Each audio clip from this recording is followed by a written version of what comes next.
Welcome to our new Submer webinar. Today we're going to be talking about the impact and importance of IT asset disposition, if I'm not mistaken.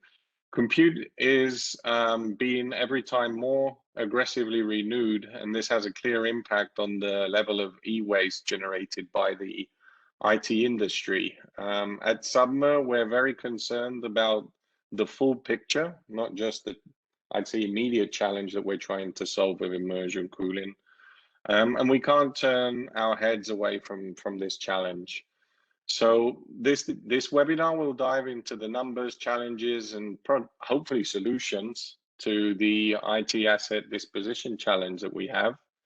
And with me, please let me introduce Jeremy Schaller, Director of Marketing and Public Relations at Exit Technologies. And thank you for joining us, Jeremy.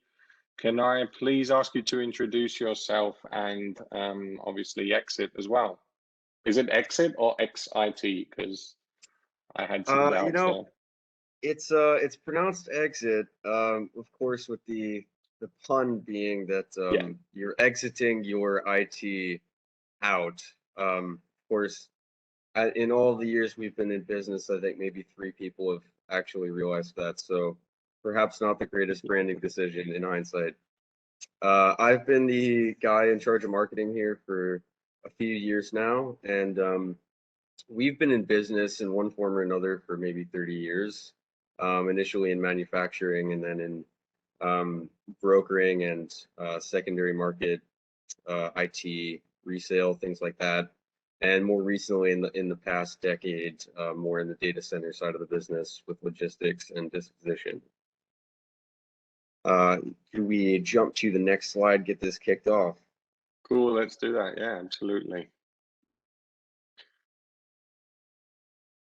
And I believe, yeah, here we go. So if you were to look 40 years ago at what the correlation was between a company's sustainability efforts and their profits, there would not be a very strong correlation. It just was not very visible what a company was doing in terms of their environmental impact. And the internet has changed that in a lot of ways. Largely, investors were really the only ones who had significant visibility into the operations and the particulars of what a company was doing, unless it ended up in the media and there was some drastic issue, right?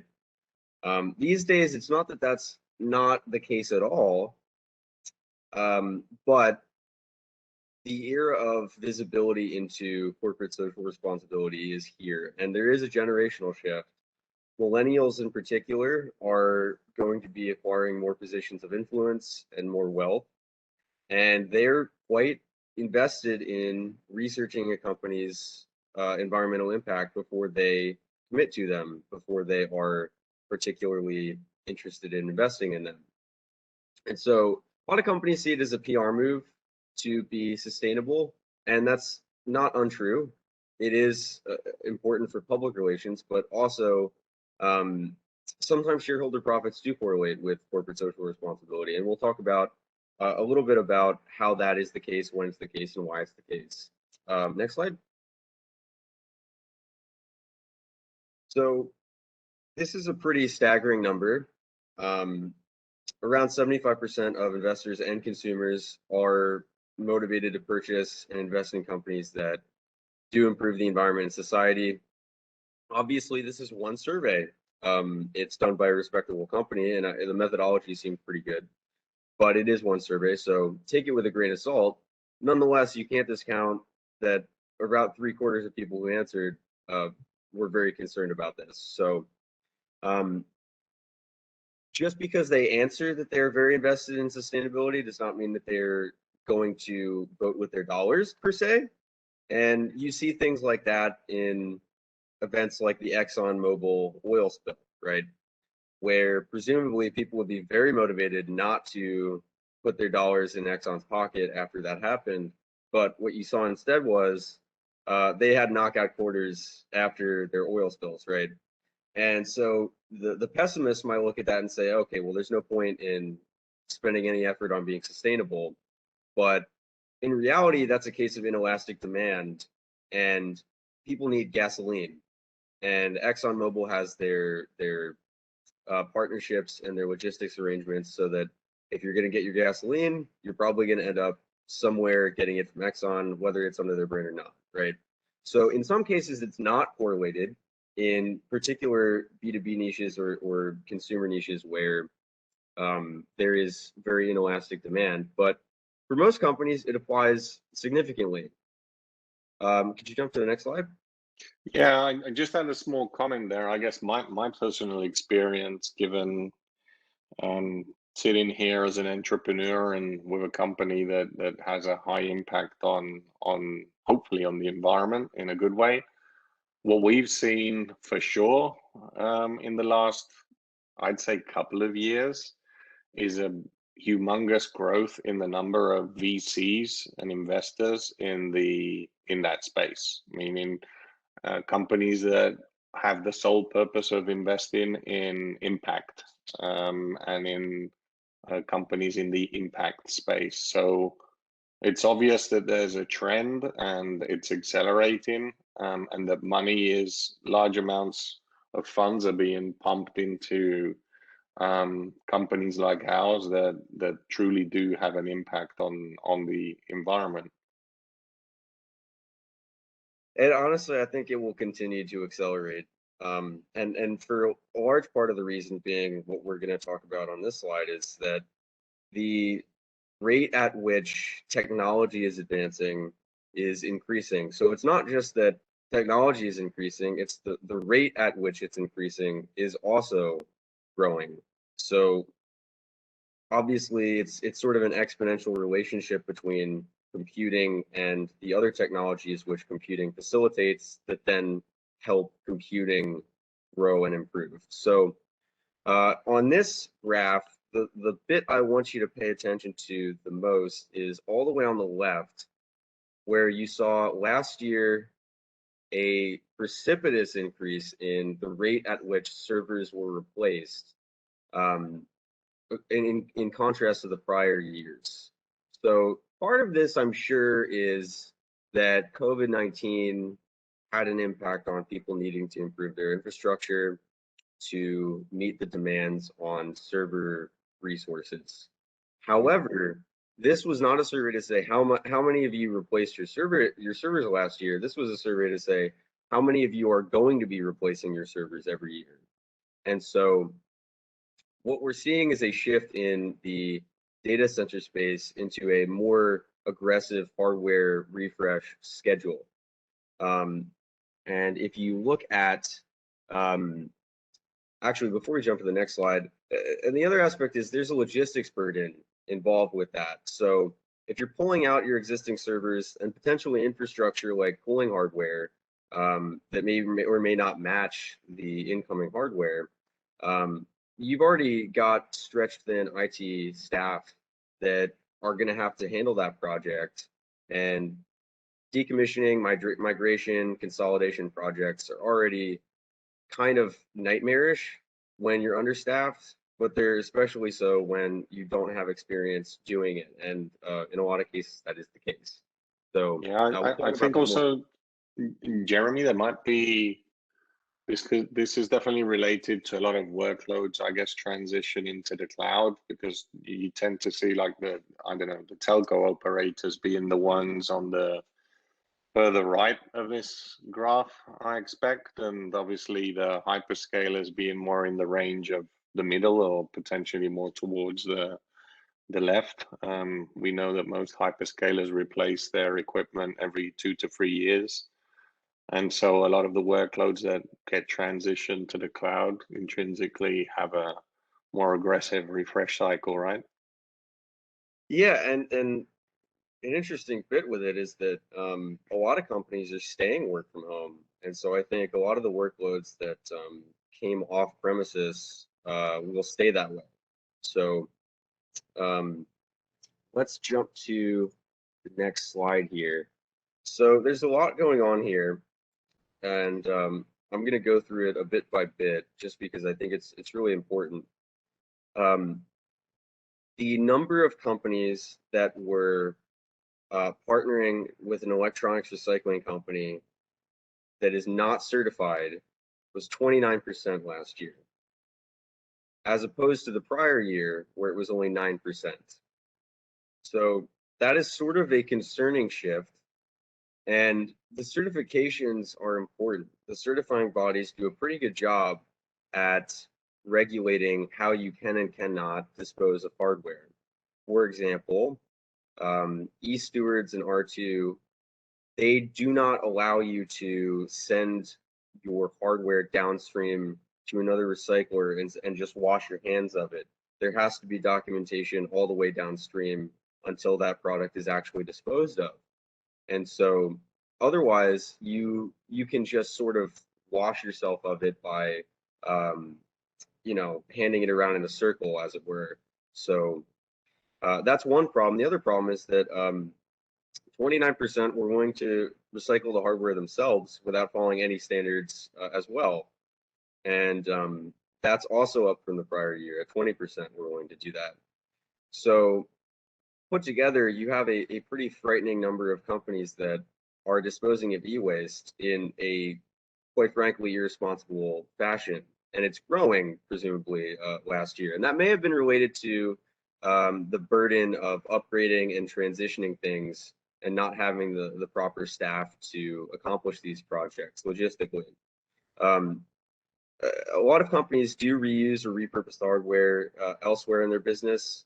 And this is important because a lot of times the hardware that you get in one department that's suited to very high workloads is perfectly fine to manage the demands of another department years later, as opposed to getting new hardware to adopt that workload. So, and then the most frightening part of this is that 26% in 2020 were willing to dispose of hardware without recycling at all in the IT space.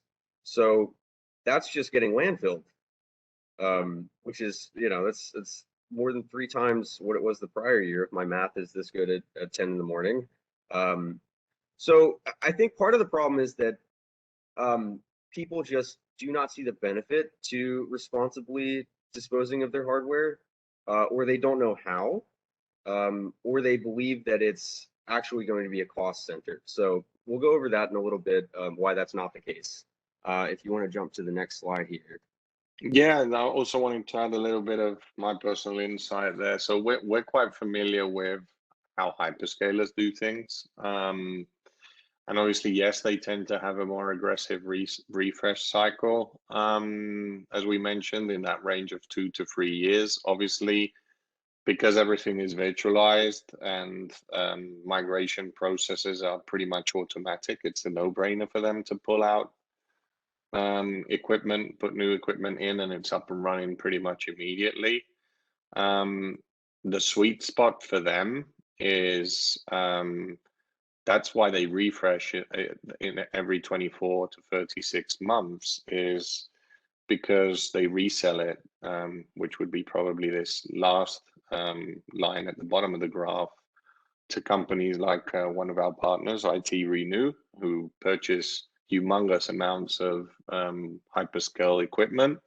They refurbish it, they maybe install upgraded memories and CPUs and put it back out in the market, still give it a very long lifetime. So I think there's probably something to learn in that model for the companies that are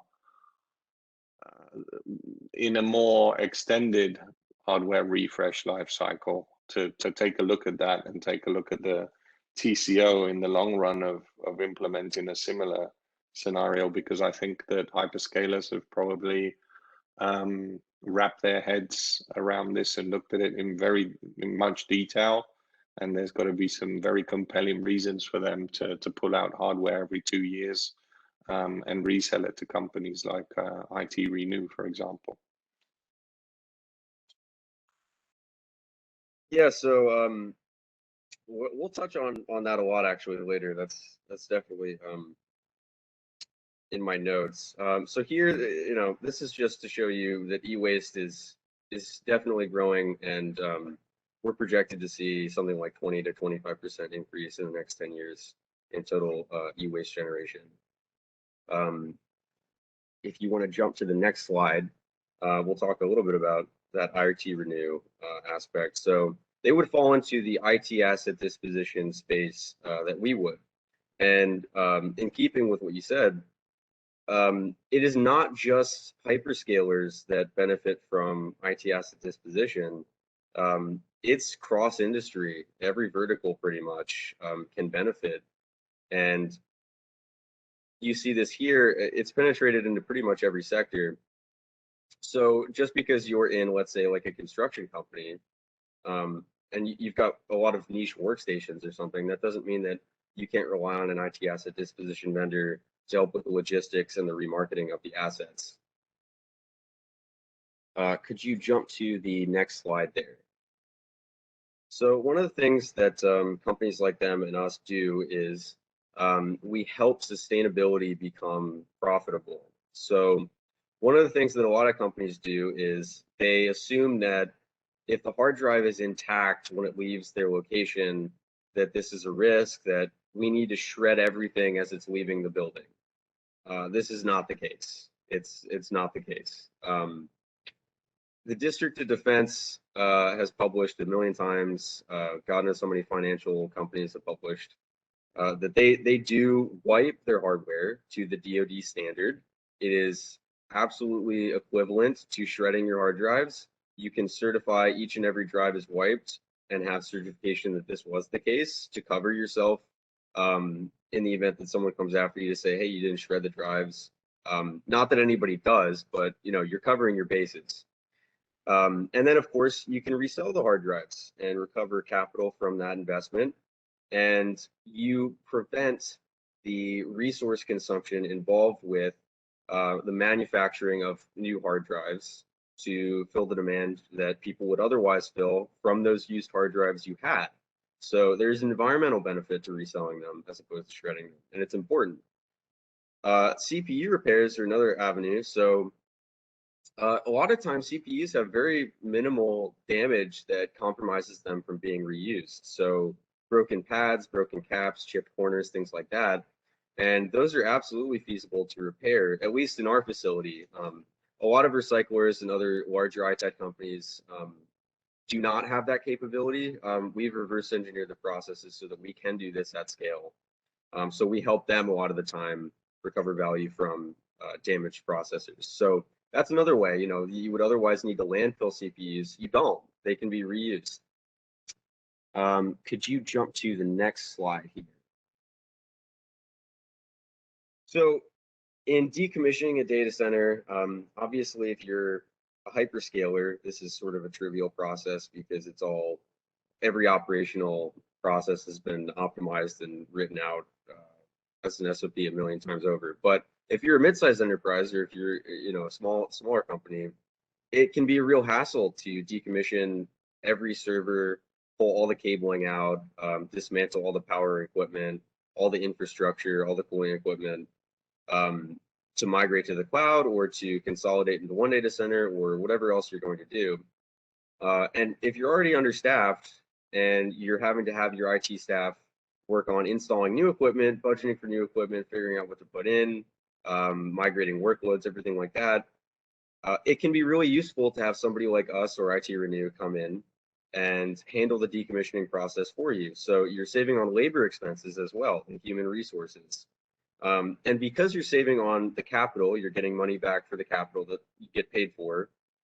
You're saving on costs to have an electronics recycler come in and handle things. You're saving on labor expenses. Now you have more capital to invest in newer equipment, perhaps more often. And you have savings on operations because the equipment is running more efficiently. So that's, and one use case would be, there was a company that did not want to upgrade their traditional storage equipment that was just hard drives to one of Pure Storage's flash arrays.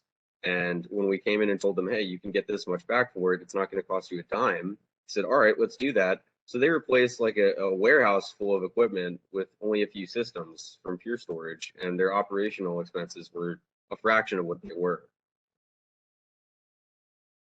Could you jump to the next slide? Another area that ITAD companies like IT Renew or us can help is In donations, so obviously the depreciation schedule for IT hardware is ridiculous. You're looking at a fraction of the hardware's value if you wait 5 years to resell it from when you bought it. So in a lot of cases, it's just not viable to even worry about reselling it if it's older equipment that wasn't high end when it was first purchased. So in some cases, you can actually get a surprising amount back as a tax write-off if you donate the equipment, because the depreciation is handled differently depending on your jurisdiction, which country you're located in, etc. But in the US, if you arrange a donation for a tax write-off, a lot of times your bottom line is saved significantly more than if you had resold the equipment, or if you held onto the equipment and ate up those inefficient operational expenses as well. So that's one area an ITAD company can come in and arrange all of that for you. And additionally, if you're donating it to somebody, that's a school or university or some other institution that they would have had to go out and buy that equipment. Now they don't because you donated it to them. So again, the manufacturing carbon footprint is improved. You can also repurpose the equipment in your own company. Sometimes this is sort of a hassle to negotiate between departments and figure out where each system needs to go. And obviously not all of it is going to transition, so that needs to get decommissioned and resold or recycled as well. So an IT asset disposition company can help with this. Could you jump to the next slide here?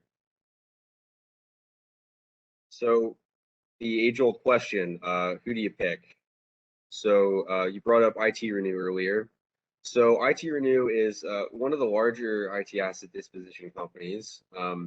So they have the Facebook account. So Facebook, to my knowledge, sends all their hardware to IT Renew. And they have several facilities, and they process a pretty insane amount of hardware at their warehouses. The problem with using a larger corporation, if you are not in that scale, is their overhead's higher. And they don't need to have extremely efficient remarketing channels for niche hardware because the volume is so high, it's just not worth the time. It'd be like, Bill Gates bending over to pick up a $10 bill. It's like, he's going to make more in the time walking to whatever he was going to do than he would bending out to pick up the dollar bill. You know what I mean? So you want to tailor fit the corporation you choose as an IT asset disposition vendor to the size of your corporation. So the biggest recycling company, to my knowledge, is Sims. And for remarketing purposes, recovering value from, let's say, 100 servers, they're not the pick. If you have 27 locations in 4 continents, absolutely, they are going to be in the running because they have the infrastructure, they have the systems in place and the certifications across country lines to manage that. The other bit is the certifications. So let's say you are a healthcare organization and you are very concerned about HIPAA violations, justifiably so, since every system containing sensitive health information that gets leaked can be a single HIPAA violation in and of itself, which can be thousands of dollars for every single system. So if you've got 10,000 hard drives and every single one of them is a violation, that adds up. So one of the certifying bodies would be ISO 27001, or the certifications that handles information management. So that would be an important certification to look at if you were a healthcare organization. But for the most part, the 2 most important certifying bodies to look at, the certifications, are the R2 standard and the E-Steward standard. And about half of the recycling companies out there are certified to those 2, one or the other. For our intents and purposes, they're equivalent. E-Stewards is a little bit more rigorous, but for 99% of purposes, in my opinion, they're indistinguishable. So you can find out which companies are certified to what on their websites. So Siri and E-Stewards both have their own directory. And the other aspect that's sort of tricky with IT asset disposition is that a lot of the companies grew out of just being a smaller recycler company. And frankly, a lot of them are nearly insolvent. The payment schedules, so a lot of times you'll be waiting a month on payment after you've already sent your hardware. Sometimes the companies go bankrupt before you even get paid. So Arrow completely closed down their ITAD division because they weren't profitable. A few other companies, it was found out later, they were literally burying their hardware in the ground. One of the larger stories was a ITAD company was actually landfilling everything that they said they were recycling and following proper policies, and they were fabricating the documentation. So it's important that you request their third-party audit documentation, and you can ask them for any non-compliances they had during their audit. So for example, Exit had 0 non-compliances to the R2 standard, which meant that we followed every process to the T, and they found 0 processes that were not to standard. So you can ask for that documentation. The other thing is I would ask for references of a company similar to yours or to a company at a similar scale to you in terms of the hardware. So if you've got 3 data centers all located in the US, if you have a reference that talks about that and you can ask them, you know, how the project went, that's going to be really useful. But it's not so useful to ask them about projects that span 3 countries and they were all kind of edge computing cases. So it was more of a logistics problem than a decommissioning problem. Could you jump to the next slide? So here was a PR story a while back that has been cited a million times, which is that there's something like 10 million zombie servers that aren't really doing anything, running workloads and eating up expenses. Obviously, this has been a bit sensationalized, but it is true that the inventory maps that companies have are rarely accurate in our experience when we actually get into the environment, and for good reason. Asset management, you know, somebody was running that process, they got promoted, somebody else comes in, there's no notation or notes on what was where, what was running what workload, and discovery tools only help so much. And when you're already understaffed in InfoSec and your IT management people, it's hard to spare resources to go and walk the data center and audit every single piece of hardware, right? So this is one area that IT asset dispositions can actually help with. They'll come in and when they're decommissioning things, they'll reconcile asset maps, they'll reconcile inventory lists to try and figure out, do you have everything you thought you had on your inventory list? And do you actually need it pulled out? What was it running? So they can help with the labor from that. The other aspect is when you're looking at your inventory, it can be difficult to know what it's worth at any given time. What is it going to depreciate? So when should I sell it to maximize how much value I could get back for it versus how well it's going to run operationally? And so one of the other areas that they can help is they can tell you, they can give you a quote pretty regularly. You just send them your hardware and say, what can you give me for this? And they'll tell you, you know, if they know what they're doing, they can tell you about a year or 2 years from now, roughly what it's going to depreciate. And that can give you an idea without investing a ton of accounting resources to figure out IT hardware depreciation, when you want to hit that timeline to resell your hardware to maximize how much money you get back for it and how much money you have to put toward the new hardware. Could you jump to the next slide? So this is just a brief cutout from one of the case studies we did, where one of our clients was basically handing everything off to a recycler, and they were actually paying them to take the hardware out and recycle it. And when we got the contract, they were delighted to figure out that tens of thousands of dollars of value were still left in the equipment. We weren't going to landfill it or recycle it. It was all pretty much able to be resold. So it's worth, at the very least, getting a quote, not whether from us or IT Renew or SIPI or Sims or any other one of the ITAD companies. It doesn't hurt to just say, hey, this is our hardware. What can you do for it? And in the end, if your hardware is 5 years or older, almost always it's going to be a recycler you need to contact, and you can just palletize it and leave it and somebody will come to pick it up, sure. But if it's newer than 3 years old, absolutely, that can be resold, as long as it's not really niche hardware like firewalls that's tied to a license that may not be able to be reused. And that was everything for that slide.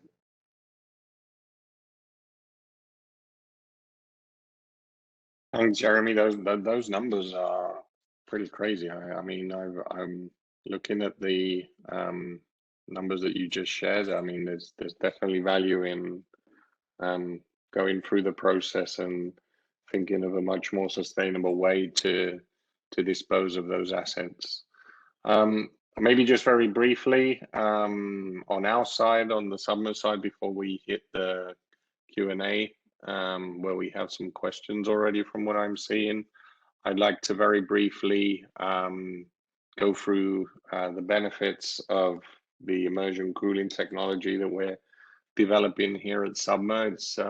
There's always also that possibility of reusing some of this repurposed or refurbished equipment in immersion cooling. It's all about kind of updating it. And again, I guess probably only makes more sense with equipment that's 2 or 3 years old maximum, because of what's possible in immersion regarding the densities and the essentially the density that we can deploy in an immersion platform today. Where our biggest limitation is not the actual immersion technology, but actually that the IT equipment needs to catch up with a medium that is capable of cooling much more than what's possible with air. Something very interesting that probably connects to this conversation and that immersion cooling brings into play is this whole conversation around the humongous reduction in hardware failure rate that we see in immersion. So because we have no moving parts, because the servers are not exposed to air or dust particles or electrically charged particles, and so they're not exposed to humidity and corrosion of any kind, we actually tend to see a humongous reduction in the hardware failure rate, typically in the range of 60% less, which means a lot of the systems that our customers deploy, you don't even need to touch them. And obviously that translates into increasing the hardware lifespan as well through better use of that hardware. Because you mentioned zombie servers, but there's also a big concern in the industry because of how servers need to throttle back on their capabilities because they're not cooled correctly in the server room. And so a lot of these servers might have a specific clock rate, and that clock rate is unachievable because of the ambient temperatures that they're suffering in the rack. And those servers will essentially, you'll think you need to renew them much sooner than what you really do if you were able to get 100% of performance out of them. So those are some of the things that with immersion, everyone is not aware, but these are, I guess, benefits of implementing the technology. Another one is the pure PUE, of course, and the whole efficiency around the mechanical PUE that immersion brings into play by having much less components in the primary and secondary cooling infrastructure, and those components being much easier to maintain and operate. But most importantly, talking about e-waste, we want to talk a little bit about water waste. And the data center industry also has a dark secret around evaporative technologies and the amount of water that needs to be evaporated to achieve competitive PUEs and report competitive PUEs has this humongous cost on the water evaporation. So immersion brings that capability of running these high density compute systems with zero water consumption, which is just intrinsic to changing the whole medium. We can run these platforms anywhere on the globe with the ambient temperatures without requiring water consumption. And then because you essentially are capturing all that heat and energy in a fluid and with high grade temperatures, it's opening the door to a new conversation around heat reuse. And it's definitely something that we're going to be talking about much more in the very near future, and we're starting to see the first use cases where this high-grade heat and this new medium can be a new revenue stream for the data center industry. So exciting times for this switch of medium, I guess, down the road. Here, very briefly, how at Submer we see this circular economy happening from the pure infrastructure level as well. So how these data centers are today perceived as a burden on society, and how we believe they will transition to a benefit by delivering heat or orchestrating every time better with the renewable grids and helping balance those grids as part of integrated infrastructure. So I've already mentioned some of the benefits, and we're gonna talk about one specific use case that we have here, very close to our headquarters in Barcelona.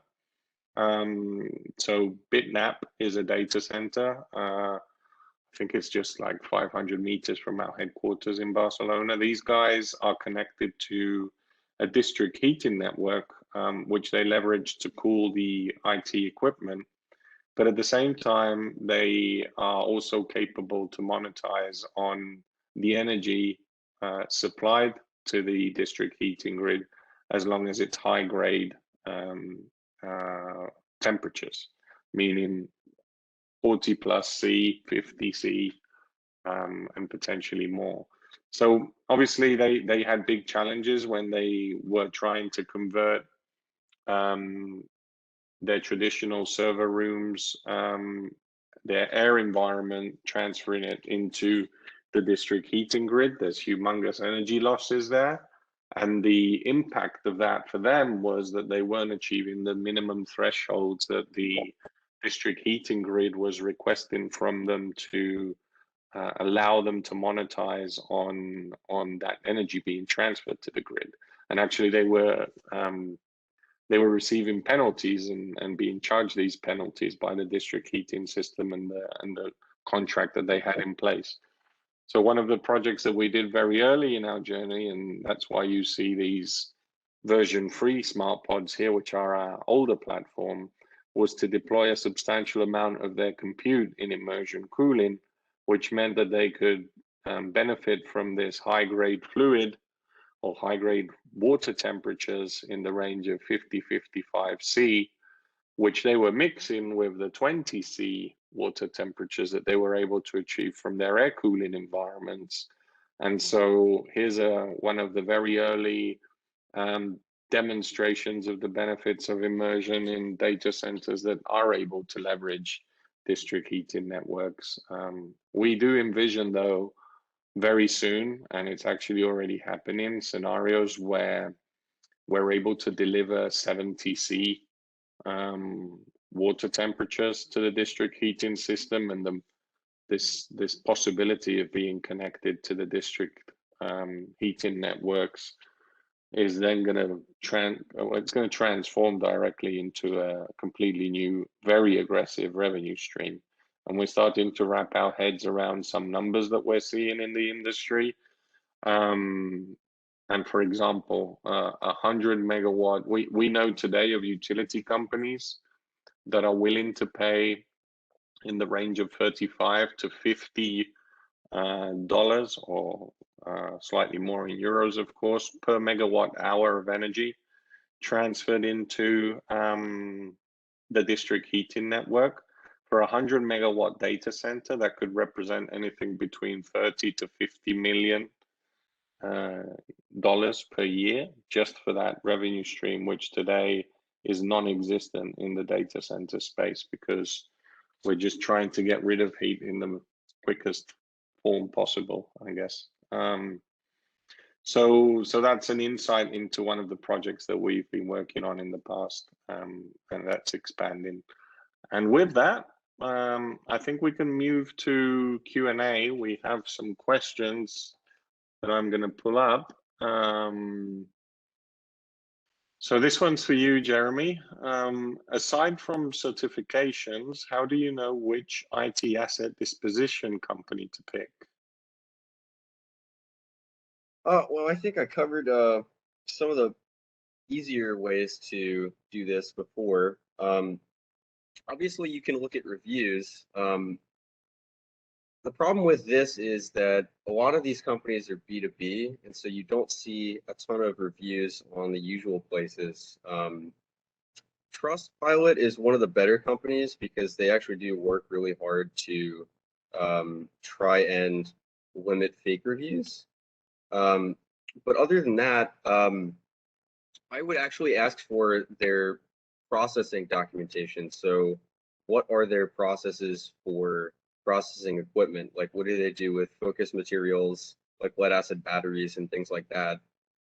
Aside from asking for references.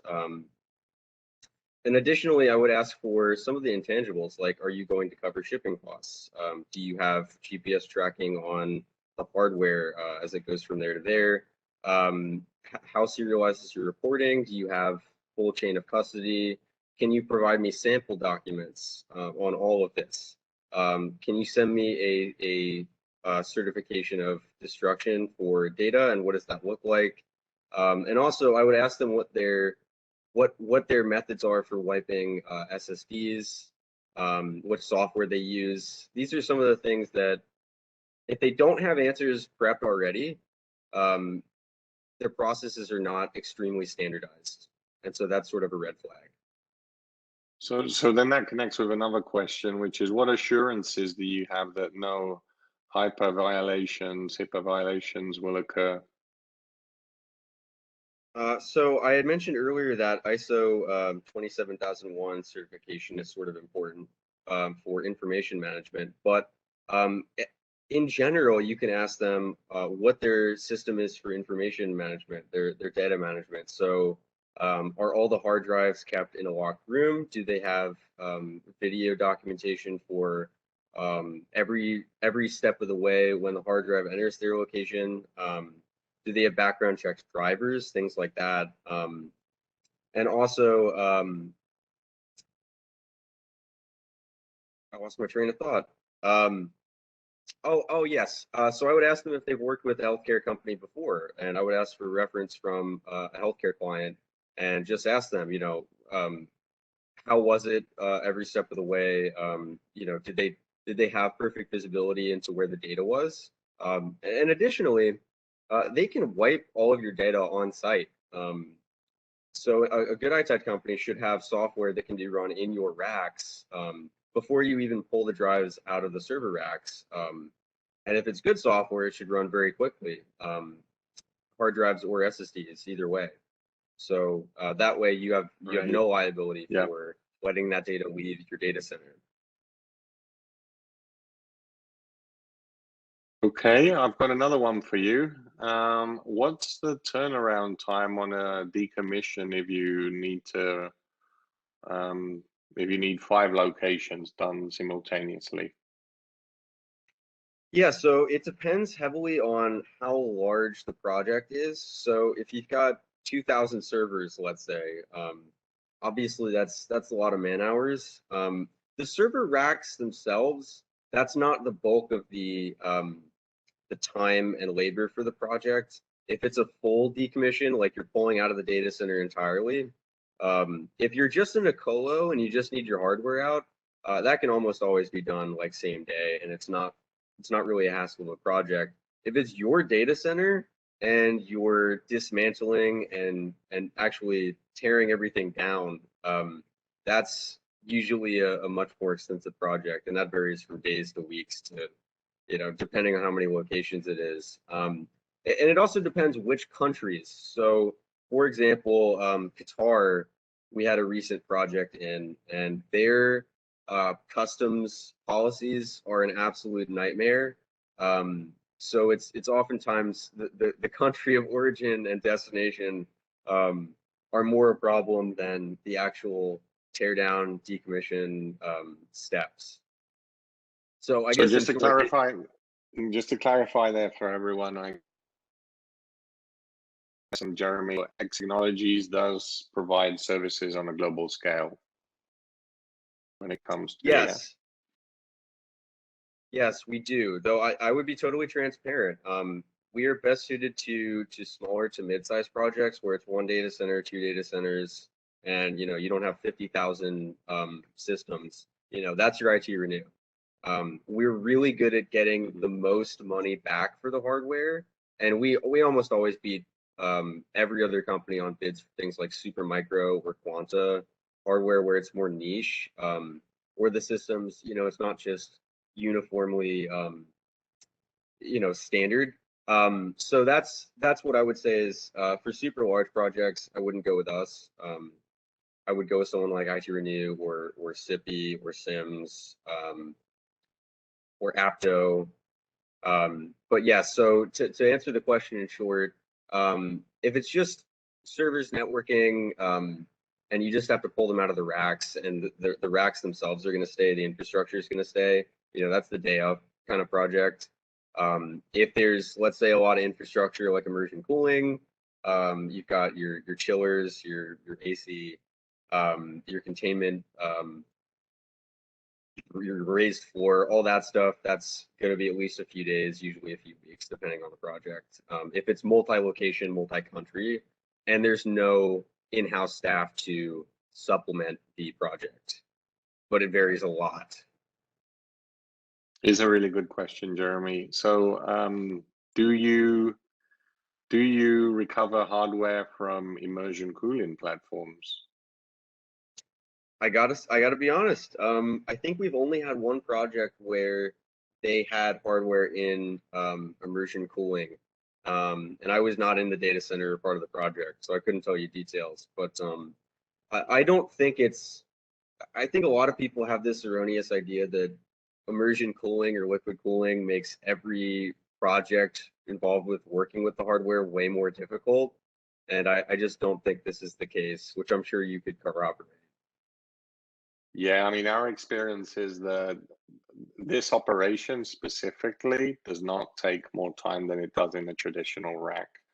And there's another capability, I guess, with immersion is that those systems, yes, they could be repurposed and maybe reused in other immersion platforms out there, but we also have a process by which you can clean the server nodes to a state where, and it's a very simple process, it just takes a couple of minutes per node, get those server nodes to a state where they could be potentially reused in air environments. So as long as the fans are reinstalled and things like that, from an immersion perspective, we can completely remove the dielectric fluid from all the components, and so those nodes could be sold on the secondary market, reused in air or immersion. So that's another capability that not everyone's familiar with.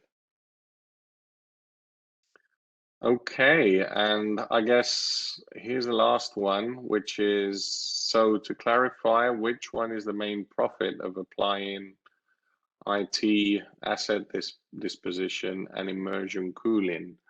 Well, I mean, I've mentioned one that we've seen pretty often, which is systems repurposed or whole solutions that we've built by repurposing hyperscaler equipment into immersion cooling infrastructure.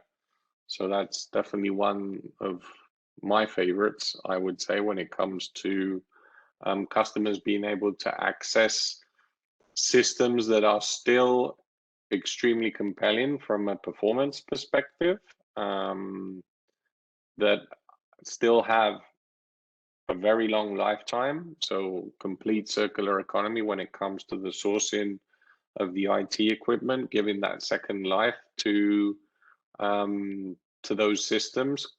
It's completely justified. I mean, they're dense, they can be powerful enough, they can easily be powerful enough to put them into immersion. So it doesn't mean that a system that's 2 years old, that's not going to make any sense to put it in immersion.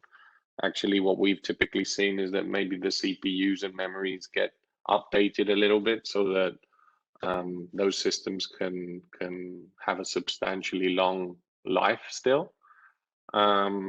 Yeah, and I think that's it from the questions from the audience. Jeremy, is there anything else you'd like to add before we close today's session? Yeah, I would say that when you're looking at hardware that is getting retired and you're trying to decide, should I reuse this? Should I buy the next generation? Should I buy used hardware?